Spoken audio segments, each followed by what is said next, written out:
오늘은 성경을 좀 찾을 거라서 여러분 성경에 이렇게 책갈피가 있으시면 고린도전서 2장에 하나 꽂아 놓으시면 설교를 따라오시는데 좀 도움이 되실 것 같습니다. 여러분이 아시는 성경 인물들 중에 복음을 가장 열심히 전한 사람은 단언컨대 바울일 것입니다. 바울은 기회만 되면 자신이 있는 곳에서 기회를 얻든지 못 얻든지 복음을 전하는데 아주 열심을 다한 사람입니다. 그런 바울에게 고린도라고 하는 곳에서 복음을 전하던 기억은 아주 바울에게도 인상 깊은 순간이었을 겁니다.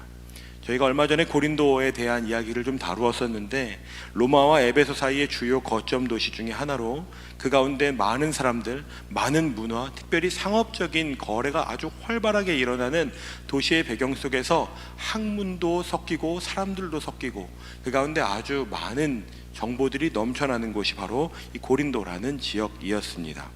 특히 당시에 이분법, 0과 6을 두 개로 딱 자르는 이분법을 기본으로 한 헬라 철학이 아주 유행하던 때입니다. 바울은 아테네에서 이미 사역을 경험했는데 그곳에서 아주 어려운 일을 많이 당했고 바울이 아주 지친 상태에서 고린도라고 하는 곳으로 이동했습니다. 철학적인 논리나 그런 영향력들, 사람들의 말이 많고 문화가 아주 풍성하게 충돌하는 곳에서 복음을 전한다는 것은 결코 쉽지 않은 일이었습니다. 여러분, 바울을 얼마나 알고 계십니까? 바울은 이런 사람입니다. 성경은 바울이 어떤 사람이었는지를 우리에게 알게 하는 힌트들을 많이 제공합니다. 사도행전 22장 3절 말씀을 함께 같이 보겠습니다. 사도행전 22장 3절 말씀입니다. 제가 가진 성경은 신약성경 227페이지에 있습니다. 찾으셔야 합니다, 여러분.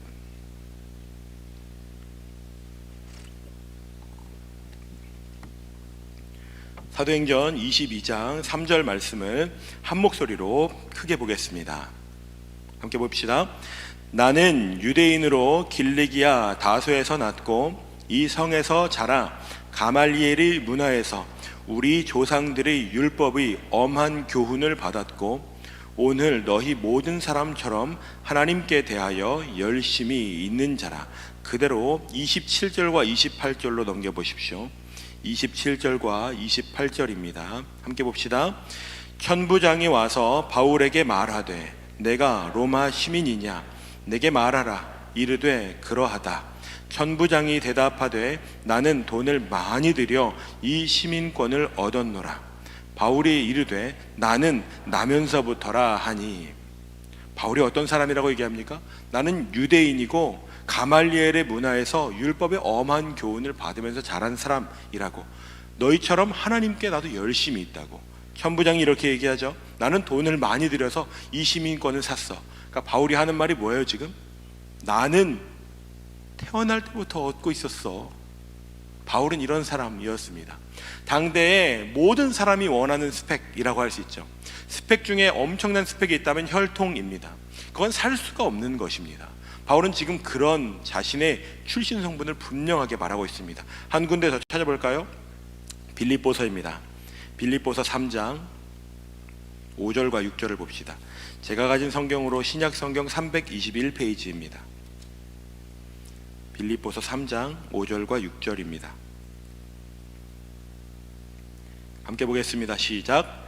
나는 8일 만에 할례를 받고 이스라엘 족속이요 베냐민 지파요 히브리인 중에 히브리인이요 율법으로는 바리새인이요 열심으로는 교회를 박해하고 율법의 의로는 흠이 없는 자라. 바울은 당시에 어떤 사람이 찾아와서 내가 당신보다 혈통이 좋다고 얘기하더라도 전혀 꿀릴 것이 없는 사람이었습니다. 자신을 자랑하려면 그 자랑을 아주 빽빽하게 할 수 있을 만큼 모든 사람이 당신은 진짜 인정한다고 말할 수밖에 없는 출신 성분을 가진 사람이었습니다. 이런 바울이 고린도전서 2장에서 자신이 고린도 교회 성도들에게 복음을 전할 때 자신이 어떤 복음을 전했는지를 이야기하고 있습니다. 자신이 무엇을 의지했는지, 내가 꼭 너희들에게 가르치려고 했던 것은 무엇인지, 내가 어떻게 복음을 전하려고 마음을 굳게 먹었었는지와 같은 것을 아주 구체적으로 이야기하고 있는 것입니다. 바울은 고린도전서 1장에서 이런 글을 적었습니다. 고린도전서 1장 18절 말씀을 함께 봅시다. 고린도전서 1장 18절입니다. 신약성경 263페이지입니다.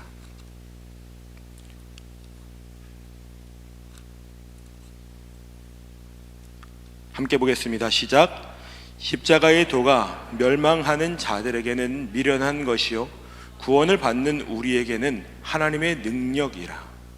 사도 바울은 이 십자가의 도라는 것이 세상에서 볼 때는 미련한 것, 더 정확한 표현으로는 멍청하고 수치스러운 것이라고 말했지만 오히려 그것이 우리에게는 하나님의 능력이라고 선포했습니다. 당시 모든 사람들이 이 십자가라는 것은 극악한 형벌, 수치스러운 형벌로 여겼기 때문입니다. 조금 눈을 내려서 23절, 24절을 한번 보시겠습니까? 제가 읽어보겠습니다. 우리는 십자가에 못 박힌 그리스도를 전하니 유대인에게는 거리끼는 것이요 이방인에게는 미련한 것이로되 오직 부르심을 받은 자들에게는 유대인이나 헬라인이나 그리스도는 하나님의 능력이요 하나님의 지혜니라. 바울은 지금 십자가라고 하는 것이 헬라 사람들에게는 치욕스러운 것, 유대인들에게는 언급하기도 꺼려지는 것이라는 것을 잘 알고 있습니다. 신명기 21장 23절에 보면 그 시체를 나무 위에 밤새도록 주지 말고 그날에 장사하여 내 하나님 여호와께서 내게 기업으로 주시는 땅을 더럽히지 말라. 나무에 달린 자는 하나님께 저주를 받았음이니라 라고 명확하게 기록하고 있습니다. 바울이 이 율법을 당연히 잘 알았습니다. 십자가라는 것이 유대인들에게도 헬라 사람들에게도 아주 치욕스럽고 불경한 것이라는 것을 알고 있습니다. 그런데 하나님께서는 그 방법을 통해서 인류를 구원하셨다고 이야기하는 것입니다. 오늘 저희가 함께 본 본문 1절을 한번 봅시다. 책갈피를 잘 해놓으셨습니까? 2장 1절입니다. 함께 보겠습니다. 시작. 형제들아 내가 너희에게 나아가 하나님의 증거를 전할 때에 말과 지혜의 아름다운 것으로 아니하였나니. 2장 1절에 사용되는 하나님의 증거라는 단어는 마르티리온이라는 단어를 쓰는데 오래된 사본이나 다른 사본에서는 이것을 다른 표현으로 씁니다. 그것은 미스테리온이라는 단어입니다. 어떤 번역에서는 이것을 그래서 바울이 증거라고 번역하기도 하지만 비밀이라고 번역하기도 합니다. 실제로 바울은 이 미스테리온이라는 단어를 여기저기에서 많이 사용합니다. 고린도 전서에서만 봐도 3번이나 하나님의 지혜나 말씀을 전하는 바울의 사명, 그 비밀스러운 것을 전하고자 하는 사명과 부활의 메시지가 그런 것이라는 것을 바울이 이 단어를 통해서 사용합니다. 이 단어를 사용하면서 바울이 강조하고 싶은 것은 그것은 비밀과도 같아서 세상에서 아무리 똑똑한 사람도 이해하려고 해도 이해할 수 없는 것이야 라는 것입니다. 마치 그 당시 사람들이 전혀 이해할 수 없는 언어로 쓰인 것, 너희들이 아무리 똑똑해도 난생 처음 보는 언어와 같이 이해할 수 없는 것이라고 말하고 있는 것입니다. 여러분 이게 이해가 되십니까? 당시 사람들은 똑똑한 거, 남들이 알지 못하는 것을 내가 아는 것을 평생의 자랑으로 여겼습니다. 그런 사람들에게 너희가 아무리 알려고 해도 이것은 너희의 지식으로는 알 수가 없는 것이라고 그렇게 얘기하고 있는 것입니다. 바울의 출신 성분이 기억나십니까? 유대인 중에서도 가말리알의 문화에서 율법을 배운 사람입니다. 손에 꼽히는 사람입니다. 전승에 의하면 성경에도 기록되어 있듯이 그는 산헤드린이라고 하는 유대의 최고 의결기구의 회원이었습니다. 71명의 지도자 중에 한 명에 뽑히는 사람이었다는 것입니다. 그것은 여러분 오늘날 국회의원보다도 훨씬 더 적은 숫자의 지도력을 가지고 있는 지도층에 속한 사람이라는 의미입니다. 바울의 출신 성분이 얼마나 뛰어난지 그가 자신의 말을 다해서 자신을 변호하듯이만 이야기해도 사람들은 현혹되거나 설득됐을 것입니다. 그런 배경을 가졌다면 그 사람의 말은 믿을만 하겠다라고 할 만큼 바울의 출신은 완벽해 보였습니다. 그런데 그런 바울이 하나님의 비밀을 전하는데 그것을 말과 지혜의 아름다운 것으로 전하지 않았다고 이야기하고 있습니다. 2절을 함께 볼까요? 2절 말씀 함께 읽어봅시다. 시작. 내가 너희 중에서 예수 그리스도와 그가 십자가에 못 박히신 것 외에는 아무것도 알지 아니하기로 작정하였음이라. 바울은 예수 그리스도와 그분이 십자가에 못 박히신 것만을 전하기로 뭐 했다고요? 작정했다고요. 이 작정한다는 건 여러분 이럴 때 쓰는 말입니다. 내가 2달 동안 5kg을 빼겠어. 해보실 분 계십니까? 마음만 먹으면 됩니까? 그렇지 않습니다. 마음을 먹고 그걸 어떻게 할지 고민하고 실제로 해야 되는 것입니다. 매일매일 내가 뭘 작정했었는지 기억하고, 아 그치, 내가 그걸 작정했었지 라고 되새기는 씨름까지 포함하는 것입니다. 바울은 다시 말하면 자신은 지금 아름다운 말로도 충분히 사람들에게 말할 수 있을 만큼의 배경을 가지고 있지만 나는 그것을 전혀 사용하지 않기로 마음먹었어. 매 순간마다 어떤 상황에서도 나는 복음을 전할 때는 그 방법을 사용하지 않을 거야. 그렇게 마음을 먹고 있다는 것입니다. 다른 세상의 방법들, 자신이 지금 힘주어서 말할 수 있는 것들, 내가 어떻게 하나님을 만났는지 드라마틱한, 사람들이 바울의 스토리만 들어도 눈물이 줄줄 나지 않겠습니까? 내가 하나님을 믿는 사람들을 어떻게, 그 하나님을 믿는 사람들을, 예수님을 믿는 사람들을 따를 때 나도 하나님을 믿는 마음으로 예수를 믿는 사람들을 내가 얼마나 열심히 쫓아가서 죽이고 옥에 가두고, 내가 그때 예수의 제자들을 쫓으러 가던 그 길에 여러분 그 얘기만 하면 사람들이 고개를 끄덕끄덕 했을 겁니다. 바울이 그걸 설명하는 그 드라마틱한 상황을, 예수께서 나의 이름을 부르셨다고 두근두근한 사람이 있었겠죠. 그런데 바울이 그런 것을 사용하지 않고 지금 바울은 강조하는 지점을 예수 그리스도와 십자가 단 두 가지만을 강조하겠다고, 난 이것만으로 복음을 전할 거야 라고 이야기하는 것입니다. 원어를 잘 보면 바울은 이 문장을 현재 완료 분사로 표현합니다. 영어 공부 좀 해보신 분이 있습니까? 현재 완료 분사라는 문장은 이럴 때 사용하는 겁니다. 과거에 내가 경험한 일이 오늘 나에게까지 영향을 끼치고 있어 라고 할 때 현재 완료의 문장을 사용합니다.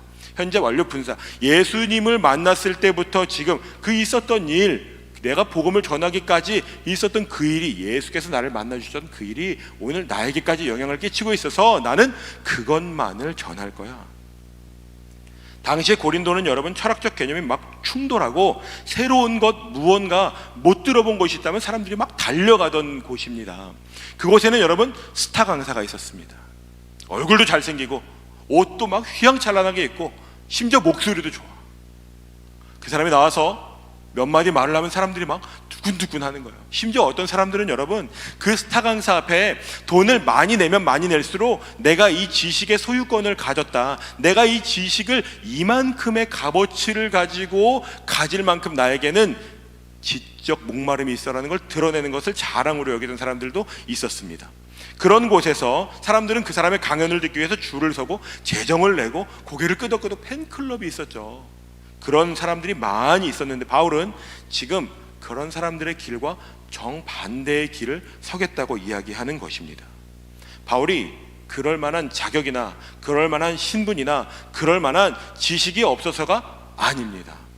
오히려 바울은 복음 그 자체의 능력이 있다는 것을 보여주고 싶은 것입니다. 고린도전서 2장 3절 말씀을 함께 봅시다. 함께 보겠습니다. 3절입니다. 내가 너희 가운데 거할 때에 약하고 두려워하고 심히 떨었노라.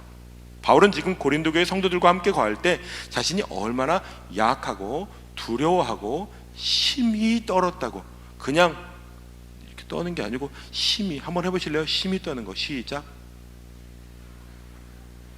여러분 심히 떠는 게 뭐 같으세요? 바울이 지금 자신이 떨었다는 걸 내가 심히 떨었어 라고 쓰는 사람의 마음이 여러분 어떻겠습니까? 여러분이 편지를 쓸 때 그런 거 있잖아요. 내가 당신을 사랑하는데 얼마나 사랑하는지를 어떻게 표현해야 될지 몰라서 그 편지지가 좁게 느껴지는 거. 그런 사랑 해보신 분 계십니까? 차가우시군요. 바울은 지금 자신이 그 스타 강사들과 비교할 수 있는 그 정도가 아니라 나는 너희에게 있을 때 약하고 두려웠는데 심지어 너무 떨리기까지 했어. 바울이 지금 자기 자신을 얼마나 약하게 설명하고 있는지를 보십시오.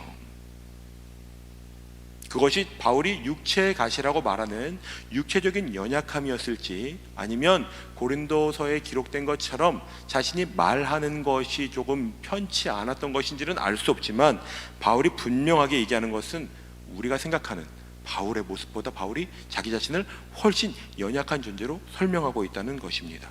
다른 사람들은 그것을 애써서 숨기려고 할 겁니다. 떨려도, 저도 엄청 떨리거든요 지금. 그런데 안 떨리는 것처럼 하나도 보이지 않아. 바울이 그것을 일부러 더 드러내는 것입니다.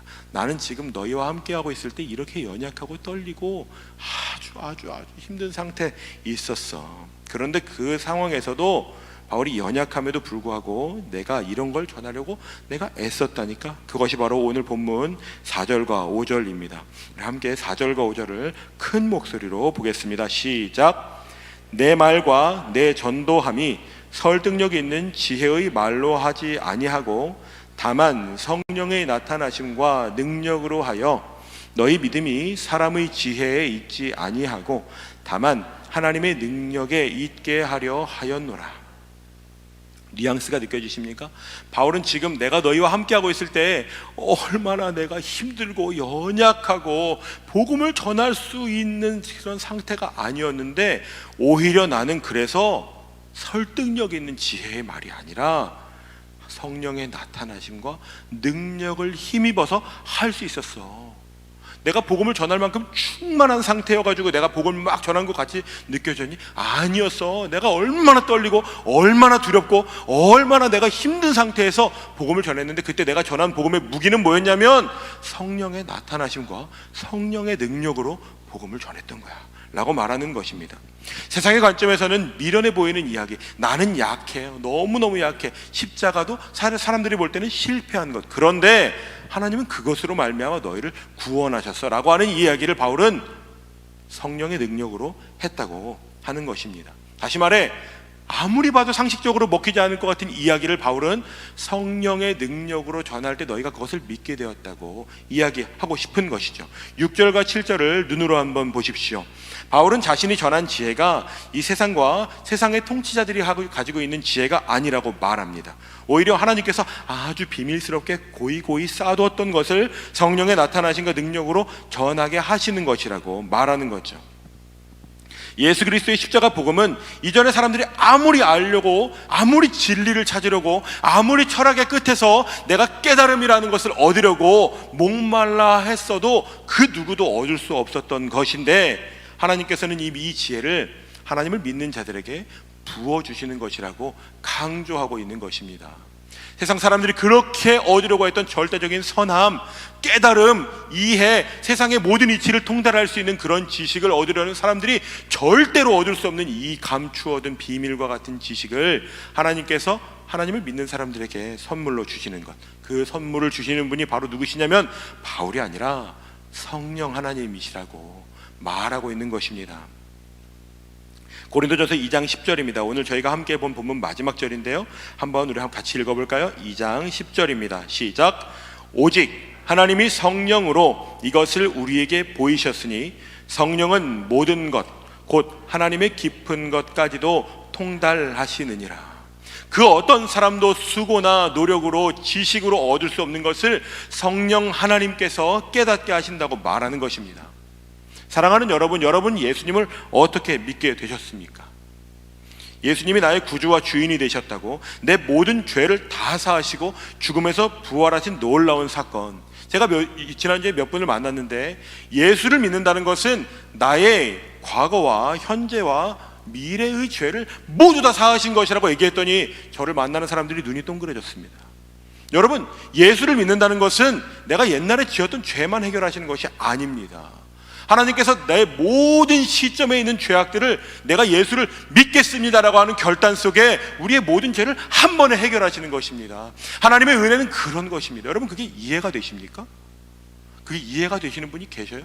저도 잘 이해가 안 됐습니다. 지금도 저는 그것을 이해의 영역으로 두지 않습니다. 저는 그것을 믿음의 영역으로 두고 있습니다. 나는 이해가 잘 되지 않지만, 나는 시간과 공간이라고 하는 한계 속에 살아가는 피조물이라 이해가 잘 되지 않지만, 시간을 만드신 분, 공간을 만드신 분이라면 불가능이 무엇이 있겠는가? 저는 그것을 믿음의 영역으로 가져왔습니다. 하나님께서 성경에 분명히 말씀하셨습니다. 영접하는 자, 곧 그 이름을 믿는 자들에게는 하나님의 자녀가 되는 권세를 주셨다고 말하셨습니다. 옛날 건 다 용서해 줄게, 미래 건 모르겠어. 성경은 그렇게 전혀 이야기하고 있지 않습니다. 이것은 여러분 놀라운 일입니다. 잘 생각해 보십시오. 우리에게는 그거를 믿을 만한 능력이 없습니다. 오히려 반대로 우리는 틈만 나면 죄 지을 준비가 완성되어 있습니다. 어떤 사람이 나를 조금만 긁기만 하면 성질을 낼 준비가 다 돼 있습니다. 누가 무슨 얘기를 잘못 나한테 하기만 하면, 누가 나한테 불편한 것을 가지고 오기만 하면, 혹시 내가 아무도 보지 못하는 상황에서 내가 뭔가를 할 수 있다면 우리는 그걸 거리끼지 않고 할 만한 준비가 다 돼 있습니다. 그렇지 않습니까? 그러한 우리가 하나님을 믿는다는 것이 여러분 본질적으로 불가능한 일입니다. 그런데 우리는 하나님을 믿는다고 고백하죠. 여러분, 그건 엄청난 은혜입니다. 하나님은 우리에게 그 믿음을 주시지 않으면 우리가 그것을 절대로 알 수 없습니다. 제가 좋아하는 신학자가 이런 표현을 했습니다. 하나님께서 자기 자신을 계시하시지 않으면 우리는 하나님의 어떠한 부분조차도 알 수 있는 지혜가 없다는 것입니다. 저는 전적으로 동의합니다. 우리가 매일매일 아침마다 마주하는 태양과 하나님이 만드신 자연과 하나님을 느끼게 하시는 이 오감을 통해 하나님의 존재를 우리에게 보이시기 때문에 우리가 그 은혜를 누리면서 살아가고 있는 것이지, 내가 하나님을 믿는 믿음으로 붙드는 것보다 하나님이 우리를 붙드시는 믿음과 하나님의 노력이 얼마나 구체적이고 얼마나 포기하시지 않는다는 것임을 여러분 창세기 내내 보고 계시지 않습니까? 하나님이 우리를 붙들고 가시기 때문에, 우리에게 은혜를 베푸시기 때문에 우리는 그것을 믿는 것입니다. 그런데 우리는 예수님을 믿는다고 고백하면서 살아가는 그리스도인으로 살아갑니다. 이것은 하나님의 은혜와 사랑이 없이는 불가능합니다. 그런데 우리는 이 불가능한 것을 하나님의 은혜로 누리면서 살아가는데도 전도를 생각하면 자꾸만 이런 생각을 합니다. 나는 원래 그런 사람이 아닌데 너무 강요하는 거 아닌가? 좀 점잖게 예수 믿어야지. 교회 다니라고 하면 사람들이 싫어할 것 같은데, 저 사람이 나 이거 사이비 이단이라고 생각하고 거절하면 어떡하지?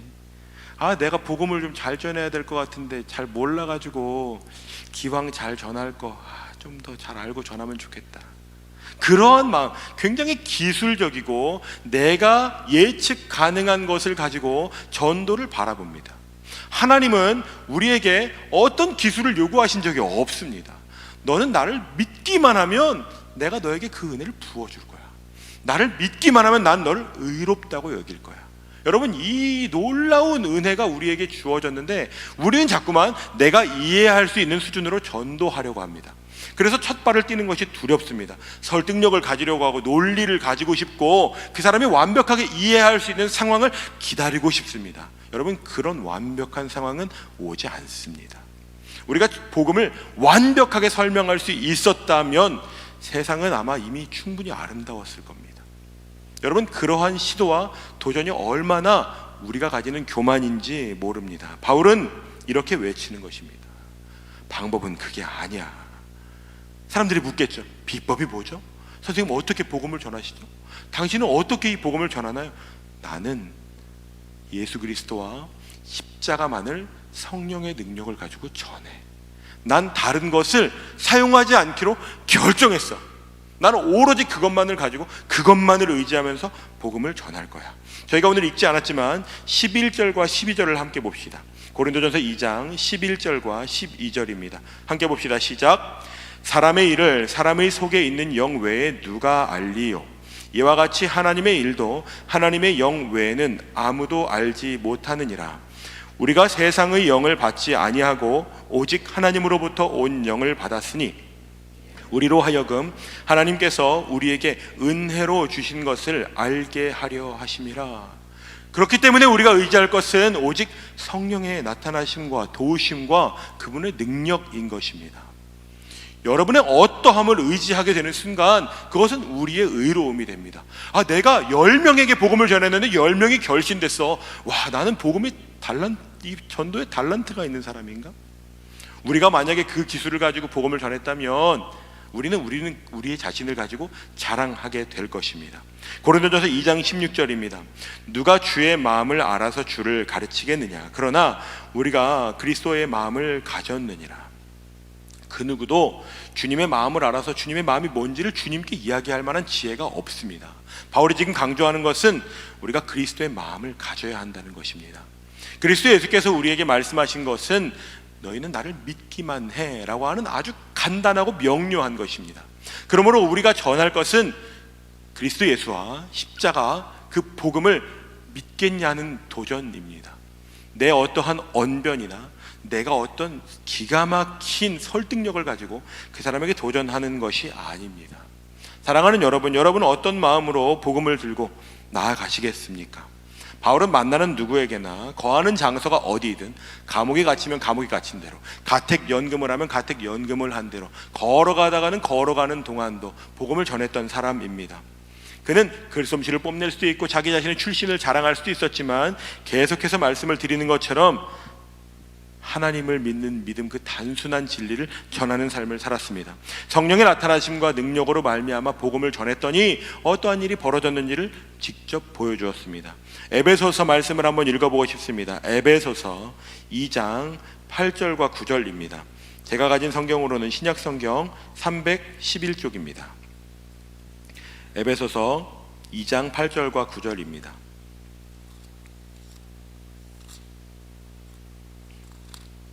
자주신 줄 알고 우리 큰 목소리로 2장 8절과 9절을 함께 보겠습니다. 시작. 너희는 그 은혜에 의하여 믿음으로 말미암아 구원을 받았으니 이것은 너희에게서 난 것이 아니요 하나님의 선물이라. 행위에서 난 것이 아니니 이는 누구든지 자랑하지 못하게 함이라. 우리는 이 믿음을 선물로 얻었습니다. 그 어떤 사람도 행위로 이것을 얻은 사람이 없습니다. 그러므로 여러분이 예수를 얼마나 믿었는지, 내가 믿는 믿음이 내가 단기 선교를 몇 번 다녀왔고, 내가 셀리더를 몇 년 했고, 내가 셀에서 이런 역할을 하고, 여러분 그것은 바울이 충분히 자랑할 수 있는 바울의 출신 성분과도 비교할 수 없는 것입니다. 우리는 지금 그러한 것으로 복음을 전하자라고 이야기하는 것이 결코 아닙니다. 오히려 우리가 받은 것은 하나님의 엄청난 은혜가 있어. 내가 하나님의 엄청난 은혜를 받았거든. 그 은혜는 예수 그리스도께서 이 땅에 오셔서 십자가의 달을 돌아가셔서 내가 믿기만 하면 하나님의 아들이 되는 권세를 주시는 거야. 난 너에게 이것을 알려주고 싶어. 너도 예수님을 믿기만 하면 그것을 얻을 수 있어. 다른 것은 여러분 없습니다. 아주 단순하고 명료한 것입니다. 사도 바울이 어떻게 복음을 전했는지 사도행전 말씀에 보면 이렇게 기록하고 있습니다. 사도행전 28장입니다. 사도행전 28장 30절 말씀, 31절 말씀입니다. 신약성경 238페이지입니다. 함께 보겠습니다. 시작. 바울이 온 이태를 자기 셋집에 머물면서 자기에게 오는 사람을 다 영접하고 하나님의 나라를 전파하며 주 예수 그리스도에 관한 모든 것을 담대하게 거침없이 가르치더라. 바울의 인생은 이런 인생이었습니다. 자신이 어디에 있든지 자신에게 오는 모든 사람에게 담대하고 거침없이. 여러분 아까 바울이 말했던 내가 심히 떨었다는 것과 여러분 대조되지 않습니까? 바울은 심히 떨리는 바울이라고 하는 사람으로서 존재했지만 그 가운데 성령께서는 바울에게 모든 것을 담대하고 거침없게 가르칠 수 있는 지혜를 주셨습니다. 여러분 그것은 바울이 심히 떨림 가운데 성령을 의지하고 복음을 전할 때 경험할 수 있게 되는 열매입니다. 그것이 자연스럽게 어느 날 되는 것이 아닙니다. 첫 발을 떼는 것이 필요한 것입니다. 바울은 오늘 그것을 자신의 삶에 그대로 나타내고 있습니다. 바울의 유언과도 같은 디모데후서에 보면 자신의 삶을 전제와 같이 부어줬다고, 나는 선한 싸움을 싸우고 달려갈 길을 마치고 믿음을 지켰다고 말하고 있습니다. 바울이 선한 싸움을 포기하지 않고 믿음을 지킨 것은 자신이 처한 모든 상황에서 복음을 전하는 삶이었습니다. 아주 단순하고 아주 명료합니다. 여러분에게 도전하고 싶습니다. 우리가 복음을 전하는데 주저하는 것은 무엇 때문입니까? 바울이 오늘 말하는 대로 우리가 복음을 전한다는 것은 이런 것을 의미합니다. 명료하게 하나님 그리고 예수님의 십자가의 그 능력을 전하는 것, 성령을 의지하면서 복음을 전하는 대로 나아가 보는 것, 그것을 의미합니다. 하나님은 우리에게 열매까지 가져와 라고 말하시지 않습니다. 우리가 복음을 전하는 일, 그것이 바울이 선포했던 일, 그것은 같은 것입니다. 전하는 것이 오늘 우리에게 하나님께서 기대하시는 것입니다. 여러분 잘 아시는 성경 인물 한 명을 소개하고 말씀을 마치려고 합니다. 그 사람은 바로 요나입니다. 요나만큼 청개구리 같은 삶을 산 사람은 없습니다. 하나님께서 니느웨로 가라고 했더니 다시스라는 곳으로 갔습니다. 죽을 뻔했습니다. 하나님이 살려주셔서 건짐받아가지고 죽을 뻔한 인생으로 니느웨에 가서 복음을 전합니다. 그곳은 3일 동안 내내 돌아다녀야 되는 큰 성이었습니다. 그런데 요나가, 성경은 뭐라고 기록하냐면 이렇게 기록합니다. 요나가 그 성읍에 들어가서 하루 동안 다니며 외쳐 이르되 40일이 지나면 니느웨가 무너지리라. 3일 동안 꼬박 다녀야 되는 곳에 요나가 하루 동안 다니면서 니느웨가 무너진다, 40일이 지나면 니느웨가 무너진다 외쳤다고는 하지만 여러분, 요나가 어떤 마음으로 이야기했겠습니까? 요나가 막 뜨거운 마음으로 바울이 말하는 것처럼 그런 자세로 복음을 전했겠습니까? 저는 그렇지 않았을 거라고 생각합니다. 3일 동안이나 내내 다녀야 되는 곳을 하루 동안 다니면서 40일이 지나면 너희들 다 죽을 거야, 아이고 어떡하냐, 이렇게 복음을 전하는 것이 요나의 수준이었는데, 대단한 일은 뭔지 아십니까 여러분? 요나가 그런 마음으로 복음을 전할 때 니느웨 사람들이 회개를 했다는 것입니다. 요나에게 어떠한 능력이 있었습니까? 요나에게 어떤 선한 동기가 있었습니까? 그런 거 없었습니다. 하나님은 설령 요나가 아무런 기대 없이 자신의 민족을 괴롭히고 이방 우상을 섬기는, 망해버렸으면 좋겠는 니느웨 사람들에게 이 소식을 전했을 때 그 소식을 사용하셔서 성령께서 그들의 마음을 완전히 바꾸어 놓으셨습니다. 저는 오늘 여러분에게 도전하고 싶습니다. 우리가 전하는 그 소식 자체에 권세가 있고 능력이 있습니다. 여러분에게 어떠한 능력이 있거나 권세가 있다고 하는 것을 포기하십시오. 우리는 하나님께서 우리에게 주신 그 복음을 성경이 표현하는 대로 질그릇에 담긴 보배를 가지고 가는 것입니다. 그릇의 상태보다 더 중요한 것은 무엇을 전하느냐입니다. 여러분, 어떤 복음을 전하시겠습니까? 여러분, 지난주에 이름 적어보셨죠? 어떻게 해야 되나 고민되시죠? 전할 수 있을까? 두려우십니까? 여러분, 두려움 가운데, 떨림 가운데 내가 의지할 것이 무엇인지를 명료하게 바라보십시오. 예수 그리스도와 십자가를 의지하는 것입니다. 그것이 우리의 권세가 되고 그것이 능력이 될 것입니다. 위로와 격려와 초대 정도는 여러분 세상 사람들도 다 합니다. 그 복음을 들고 한쪽에는 그 복음을, 우리의 심령에는 성령의 나타나심과 도우심을 구하는 마음으로 기도해야 하지 않겠습니까? 노방전도를 신청하시라고 제가 안내 드렸습니다.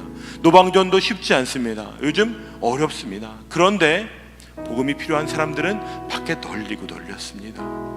그들 중에 여러분, 단 한 영혼이 하나님께로 돌아올 수 있다면 저희 모두가 나가서 실패를 겪어도 하나님께서 그것으로 충분하다고 여기신다고 저는 믿습니다. 성경은 한 영혼이 천하보다 귀하다고 합니다. 여러분, 실패해도 상관없습니다. 결실을 맺으라고 하나님 우리한테 요구하시는 분이 아니십니다. 어떤 논리 구조가 아니라 여러분이 믿는 예수 그리스도, 나의 삶을 변화시키신 그 예수님, 물이 포도주가 되는 것 같이 나를 변화시키신, 이해할 수 없는 사랑을 받아 누리게 하시는 그 하나님의 은혜를 여러분이 가지고 나아가 예수님과 십자가를 전하려고 할 때, 그때 하나님께서 역사하실 것입니다. 이 시간 함께 좀 기도하고 싶습니다. 여러분, 지난주에 여기 적으신 이름들이 있습니다.